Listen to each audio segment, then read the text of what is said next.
Buenos días, mi nombre es Nancy Quiñones, estoy en representación del grupo, de los compañeros Adriana del Pilar Leiva, Diego Fernando Velázquez, Lady Joana, y mi nombre es Nancy Quiñones.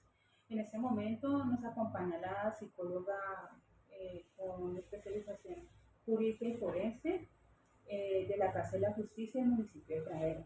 Y ella muy formalmente nos quiere compartir toda la experiencia de esta rama de la psicología dentro de la parte judicial.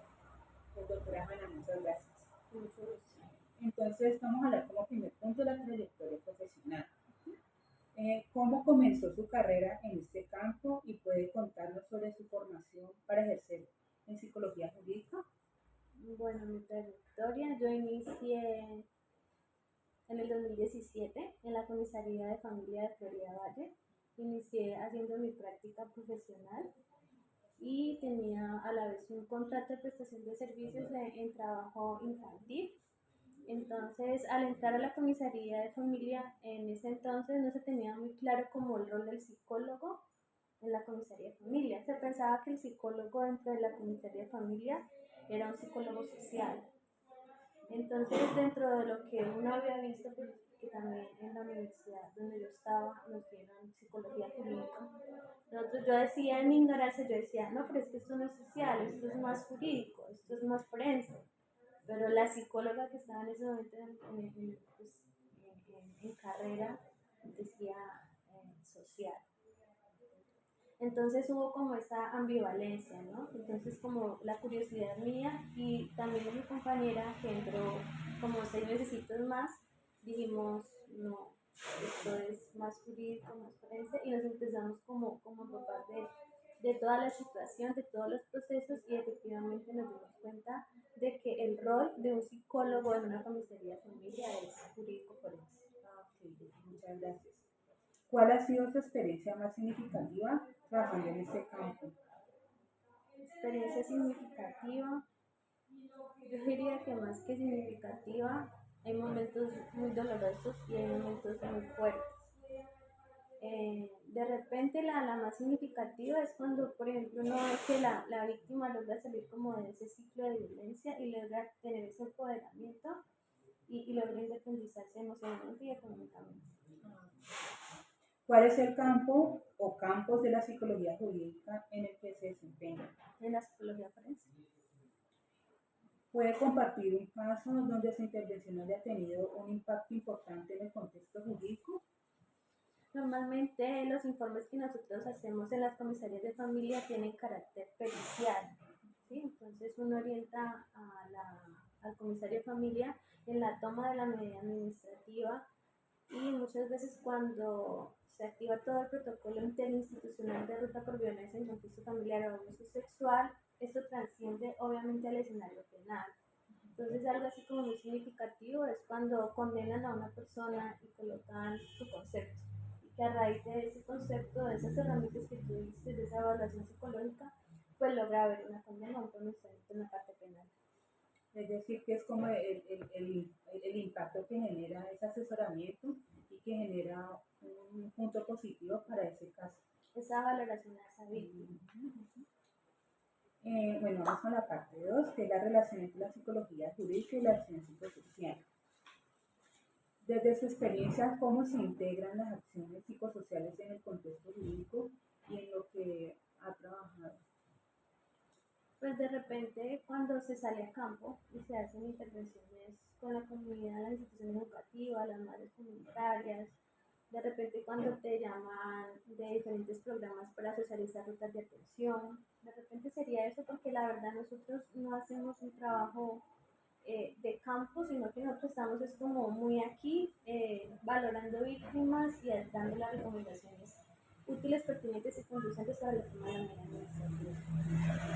¿Cómo maneja la intervención psicológica en casos que involucran tanto necesidades legales como psicosociales, desde el campo en el que desempeña? No entendí. ¿Cómo maneja la intervención psicológica en casos que involucran tanto necesidades legales como psicosociales? Priorizando el interés de la víctima en todo momento. Vamos a la parte 3, desafíos de la práctica profesional. ¿Cuáles son los principales retos que ha intentado al trabajar en la intersección entre psicología y derecho? ¿Cómo lo ha abordado?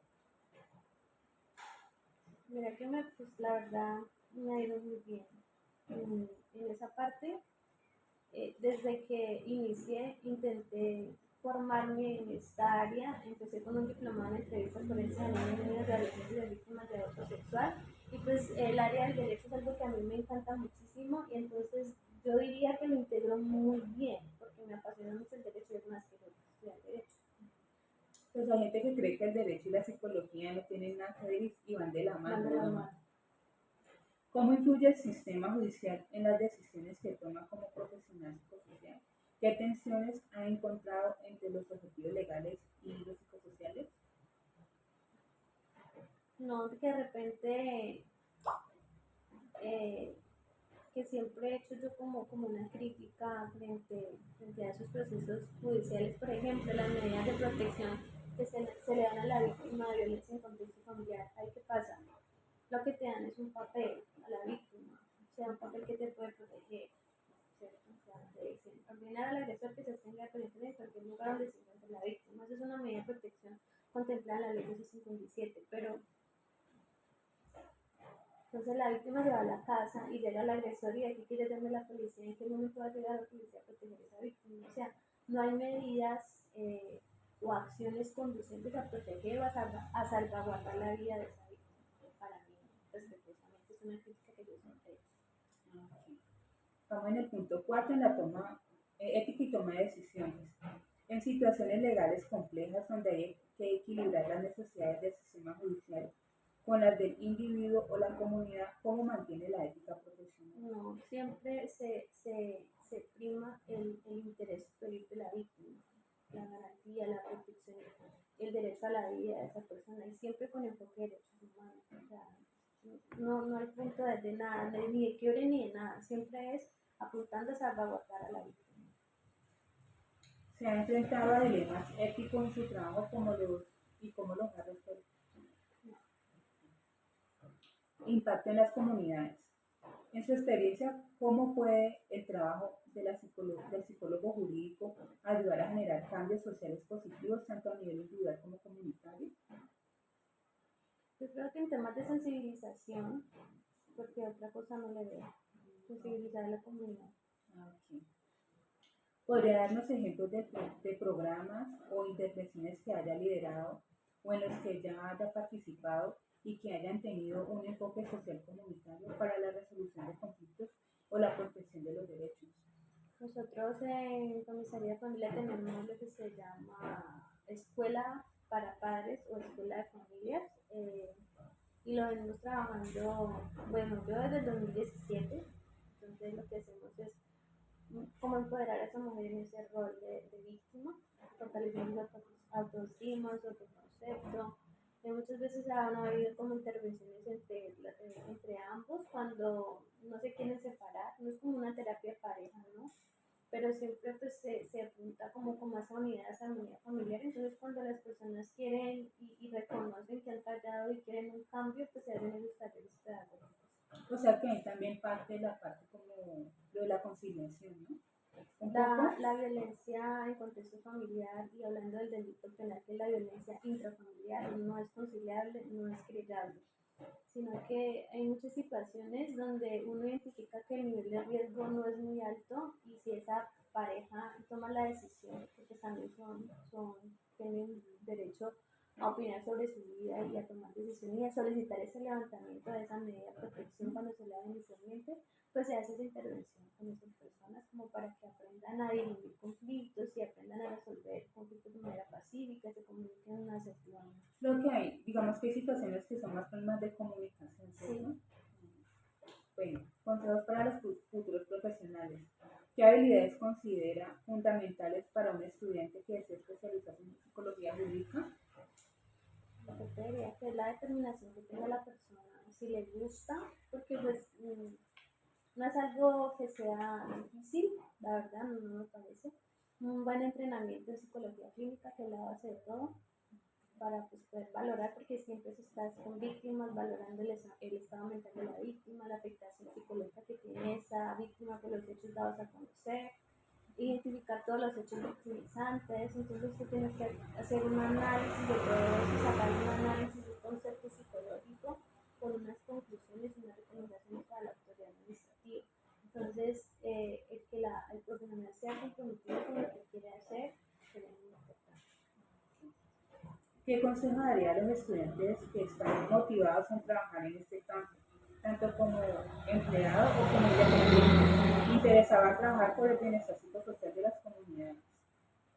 ¿Qué consejo? Que se pongan muy bien, que hagan uso de todas las herramientas que hay de cursos virtuales. Está, por ejemplo, este instituto interforenses, donde pueden hacer diplomados, donde pueden hacer cursos, y tienen la posibilidad pues, de especializarse. En Cali está la Universidad Libre para especializarse con psicología jurídica forense. En Bogotá está la Santo Tomás. También, pues, yo creería que toda la disposición que tenga la persona para querer trascender en este escenario. Una pregunta, ¿y puede llegar, digamos, una persona diciendo que es víctima y es victimario? Sí, ¿Se da el caso? sí, ¿Mucho se da o es? sí se da. Y más que todo en los hombres, cuando, por ejemplo, la víctima de repente va a activar ruta en fiscalía. Y entonces ellos se asustan y vienen a la comisaría y activan toda la ruta. Entonces ya cuando uno cita a la victimaria, que en este caso es la mujer, dice, no, pero mire, yo tengo una denuncia por fiscalía, es que no libertad.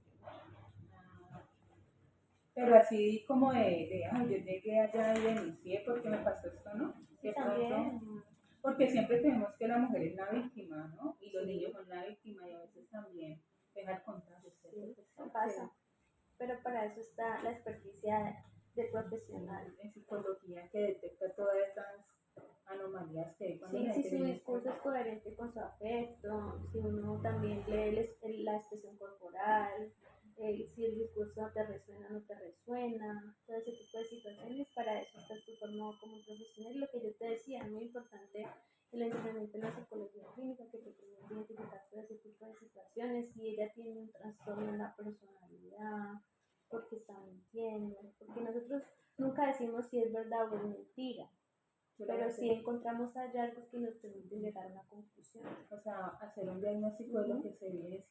Y en el caso de los niños, en esta parte de la psicología jurídica, cuando un niño es manipulado para que diga un testimonio que no es, ahí que sucede en esa parte. Es lo mismo, nosotros entrevistamos al niño, valoramos al niño, hacemos entrevistas colaterales con los cuidadores, con la mamá, con el papá.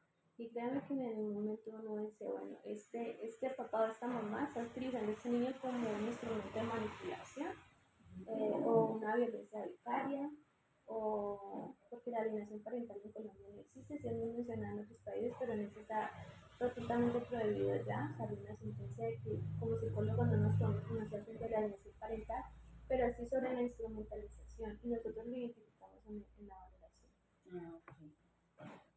Bueno, aquí dice de la experiencia profesional, su título universitario de mayor nivel que posee. Mi título universitario de mayor nivel es la especialización en psicología jurídica forense. ¿Podría describir brevemente cuáles son sus funciones dentro de la institución? Mis funciones dentro de la institución son básicamente, como en el municipio no hay CBF, por competencia subsidiaria nos toca asumir todo lo que le correspondería conocer al ICBF. Entonces, con la ley 2126, en otros municipios, el ICBF atiende solo violencia sexual y comisaría familiar atiende violencia en contexto familiar. Pero al no haber presencia de ICBF, pues nos toca a nosotros asumir toda esa carga laboral. Entonces, normalmente siempre son verificación de garantía de derechos de los niños, todo niño que reporte, ya sea de las instituciones educativas, del hospital, de que la mamá venga o de que la comunidad a través de la línea 141 del ICBF lo reporte. Entonces hay que verificar esa garantía de derechos de esos niños, niñas y adolescentes, valorar a la mujer víctima de violencia en contexto familiar y hacer entrevistas o valoraciones en temas de custodias y regulación de visitas. ¿Cuáles han sido los principales desafíos que han enfrentado en su ejercicio profesional Aquí al tratar víctimas y agresores? nosotros aquí no tratamos agresores, solo víctimas. El equipo psicosocial, quien escucha en descargos del agresor es el comisario de familia o el abogado, pero el equipo psicosocial no. Los principales desafíos es que el municipio no cuenta con hogar de paso y no cuenta con un hogar de refugio. Entonces, cuando la mujer víctima requiere una medida de atención, que es la posibilidad de que ella esté en un hogar refugio, pues nosotros no podemos brindarle esa posibilidad y nosotros nos quedamos como que, ¿y qué va a pasar con esta víctima? ¿Qué va a pasar con ella? ¿Qué va a hacer de ella? ¿Para dónde se va a ir? ¿No tiene red de apoyo? Entonces esas situaciones lo frustran a uno. Aquí no hay hogar de paso tampoco, cuando el niño no tiene red de apoyo, cuando la mamá dice, no, yo no lo quiero cuidar, vean ustedes qué hacen con ese niño. Ese tipo de situaciones, pues aparte de que le parten como lo ponen a uno muy sensible, uno decide ahorita qué va a pasar con ese niño, aquí no hay un hogar de paso, entonces nos toca llevarlo al hospital, pedir cupo al ICBF, y hasta que no nos otorgue ese cupo, pues ese niño no pues, se le puede dar ingreso a ese hospital. Y con el caso de los hogares sustitutos tampoco aplica. Aquí no tenemos hogar sustituto, todas esas herramientas las tiene directamente el ICBF. ¿De qué manera ha evolucionado su rol dentro de la institución a lo largo de los años? Yo creería que he ganado un reconocimiento y donde estaba. Creo, o me atrevería a decir, de que donde estaba he dejado huella, porque no solamente me limito a lo que me toca, si yo puedo hacer más de lo que puedo hacer, yo lo hago. O sea, como el aporte a mi profesión, ¿no? Sí. Proceso con las víctimas. ¿Cuáles son los procedimientos establecidos en su institución para brindar atención a las víctimas de delitos? Nosotros nos regimos por los lineamientos en violencia en contexto familiar con los lineamientos del Ministerio de Justicia y el Derecho. Entonces, al llegar la víctima, hay que recepcionar el caso, hacer un formato de solicitud de medida de protección, hacer la entrevista inicial por psicología, aplicar un instrumento de valoración del riesgo que mide el grado del riesgo en el que se encuentra la víctima frente a la situación de violencia, pasarle al comisario de familia con las recomendaciones útiles y conducentes y pertinentes para el restablecimiento de derechos de esa víctima y ya se dan las medidas de protección, se quita descargos y se da una medida definitiva y a esa medida definitiva también hay que hacerle seguimiento. O sea, siempre que hay una medida se hace un seguimiento por un determinado tiempo. Cuando se apertura un proceso en niño adolescente se le debe hacer seguimiento, esto dura alrededor de 18 meses. Entonces a los 6 meses nosotros tenemos que volver a hacerle seguimiento a ese caso, a ver cómo va evolucionando esa toma de esa medida y decirle al comisario cierre o continúe con el proceso y hacer seguimiento 6 meses más en par, en proceso administrativo. Y en víctima de violencia, sí, cuando se da la medida definitiva debemos de estar haciendo el seguimiento constantemente para ver ya cómo está, cómo ha evolucionado, si la medida ha sido efectiva, si hay que cambiar la medida o si da lugar a un incumplimiento de la medida de protección. Eso ya es un tema pues más álgido porque pues hay que empezar un proceso con el juez para que de la orden de multa o de la orden de arresto por el no pago de la multa. Entonces siempre nosotros estamos como muy activos dentro de los procesos cuando están abiertos. ¿Qué importancia atribuye a la capacitación continua de los funcionarios en temas relacionados con la psicología jurídica y el tratamiento de las víctimas o agresores? No, es importantísimo porque todo va cambiando, a cada rato salen leyes, a cada rato salen sentencias. Como psicólogo jurídico nos tenemos que apoyar mucho en las sentencias que van saliendo. Cada rato están actualizando el entrenamiento en cursos, ya sea de seminarios de medidas de protección. Y lo que yo te decía, nosotros empezamos con mi otra compañera en un diplomado en entrevistas forenses a niños y niñas adolescentes. Nos entrenamos en protocolos ATAC, en protocolos NIS, que son protocolos de entrevistas a niñas víctimas de abuso sexual, seminarios de medidas de protección en casos de violencia en contexto familiar, los cursos que oferta el Ministerio de Justicia y el Derecho. Yo en mi hora de almuerzo procuro siempre estar allí como muy presente porque todo va cambiando en todo momento. O sea, usted no se gradúa de psicólogo y ya, bueno, no, tiene que capacitarse en todo momento. Sí, porque las leyes siempre están reformando, creando leyes nuevas. Reflexiones y recomendaciones. Desde su experiencia, ¿cuáles son los principales desafíos en el campo de la psicología jurídica aplicada en el contexto profesional? Yo diría que es frustrante y sería como un desafío cuando, por la misma condición de la víctima, de ser víctima de violencia, tú inicias todo un proceso con esa víctima y haces todo lo que te mencioné y te requiere no continuar. Entonces uno queda como Y se ha detectado por lo menos cuando una persona viene y hace una denuncia, cuando está siendo también manipulada externamente para no seguir con ese proceso. sí, también se identifica. Y lo otro es que muchas veces uno requiere de que la fiscalía actúe con esa orden de captura lo más antes posible para salvaguardar la vida de esa víctima, pero en muchos casos pues ellos también tienen allá pues su carga laboral, sus casos o lo que sea.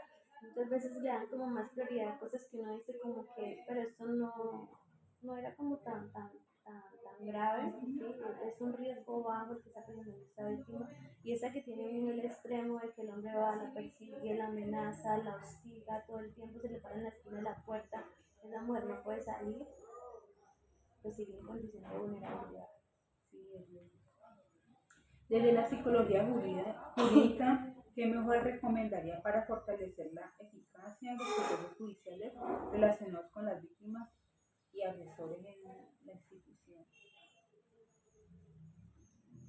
Yo creería que para que todo dentro del papel, porque es más papel que otra cosa y esa es la verdad para ser honesta, hubiese la contratación de más recursos humanos,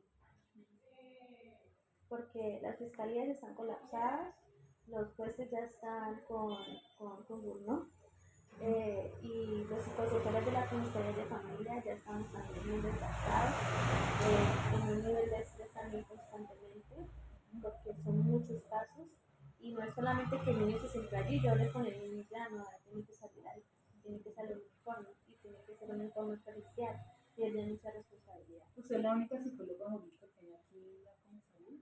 En el municipio de Sí, me imaginé.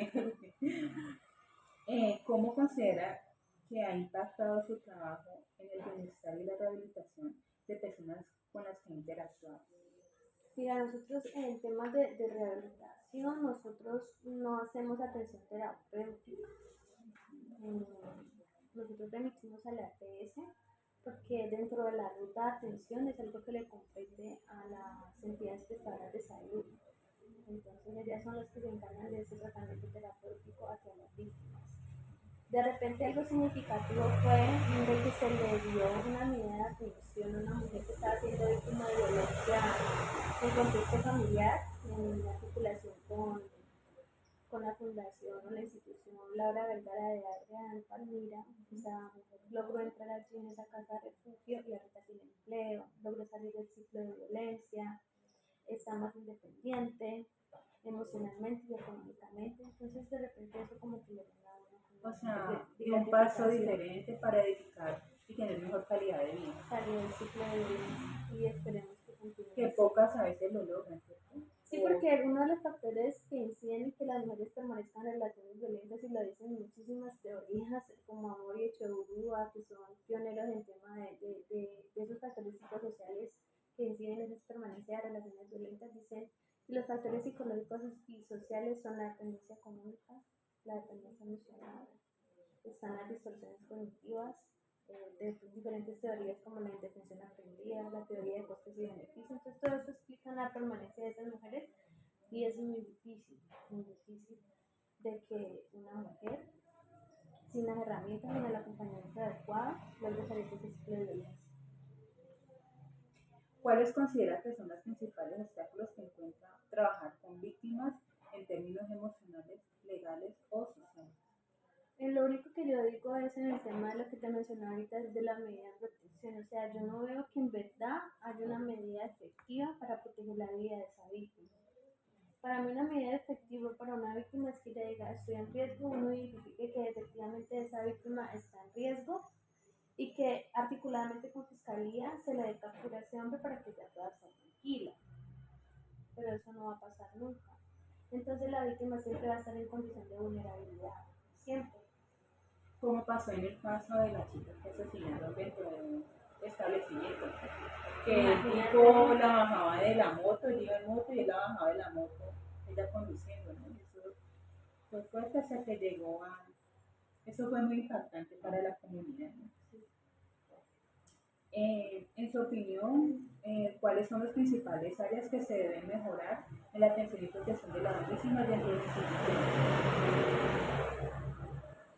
Yo diría que el tema ya netamente jurídico de la protección a la vida. ¿Y qué estrategias se pueden implementar para garantizar como ese acompañamiento integral efectivo? La contratación de más recursos humanos. Porque es que es imposible de que 5 personas se hagan cargo de toda la problemática del municipio. Con tantos habitantes, porque la población es grande. Bueno, vamos con los procesos con agresores o responsables. ¿Qué protocolos se siguen en la institución para el tratamiento de los agresores o responsables? Como te dije, desde el área de psicología jurídica yo no trato con agresores. Y lo que hace es el comisario citar los descargos para que él tenga su derecho a la defensa. Okay. En su experiencia, ¿cómo equilibra el cumplimiento de la ley y la rehabilitación de los agresores? Pues usted no maneja esa parte, ¿no? Desafíos éticos y profesionales enfrentando cuando trata con agresores o personas responsables, ninguno. Digamos en el caso que vienen los victimarios, en ese caso, tampoco. Yo no trato nunca con victimarios. Siempre es las víctimas. Es más como del interés. Y el comisario que hace la ruta. Pero en los descargos, él sí tiene, pues, obviamente su derecho a la defensa, pero en los descargos, si eso es el abogado de apoyo, directamente el comisario. ¿Qué herramientas o estrategias considera más eficaces para trabajar con este grupo dentro de la institución? ¿Con victimarios? Pues en este caso usted no trabaja con ellos, pero sí trabaja con las víctimas. Con las víctimas, no, programas de fortalecimiento emocional, autoestima, autoconcepto, y que ellas logren tener como ese empoderamiento, que haya más recursos, que haya más proyectos productivos para ellas, porque como te decía, si la dependencia emocional es un factor que incide que ellas permanezcan en esa relación violenta, ¿por qué no sé, desde el plan de desarrollo municipal, por qué no se generan recursos para lograr que esta víctima pueda acceder a capacitaciones o a proyectos productivos? Bueno, aquí habla ya la parte de la colaboración interinstitucional. Dice cómo se coordina la institución con las entidades judiciales, con el ICBF, el INPE, Procuraduría, el Comisaría de Familia, pues está como en la parte de comisaría, ¿cierto? Con la cárcel de la justicia, que es la parte de justicia. En los casos que involucran a las víctimas de los agresores. No, pues hay una ruta interinstitucional. Por ejemplo, si yo soy la primer respondiente, yo hago todo lo que te comenté y se remite al sector salud, porque ellos también tienen que hacer su atención y se denuncia a fiscalía para que ellos desde el sector justicia inicien toda la investigación penal. Y el ICBF pues constantemente está remitiendo casos, o nos también están haciendo seguimiento, porque él es nuestro ente rector en lo que concerne a niños y adolescentes en los comisarios de familia. ¿Qué aspecto considera que podrían fortalecer en términos de colaboración interinstitucional para mejorar los procesos? Yo creería que debería haber una base a nivel nacional, donde uno le permita observar qué personas han tenido procesos en diferentes comisarías de familia, si no más o menos hecho una idea de todo. Porque si tú tienes un proceso aquí en comisaría de Cari y te vas para Palmira, yo no tengo cómo saber. O sea, hacer como que existiera esa plataforma y salir el caso a nivel nacional, que la persona está, digamos, en un reporte, digamos, de víctima dentro de diferentes lugares del país. Sí, y así permitiría uno tener como una idea más amplia, porque pues ellos siempre mienten o siempre ocultan situaciones. O no al menos de todo el proceso, no, pero al menos dejar algo, una evidencia. Sí, un registro de algo.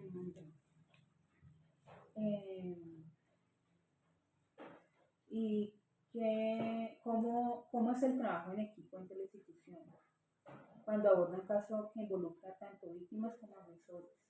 Nosotros siempre hacemos estudios de caso cuando el caso es muy grave y reunimos el comisario, la trabajadora social y yo.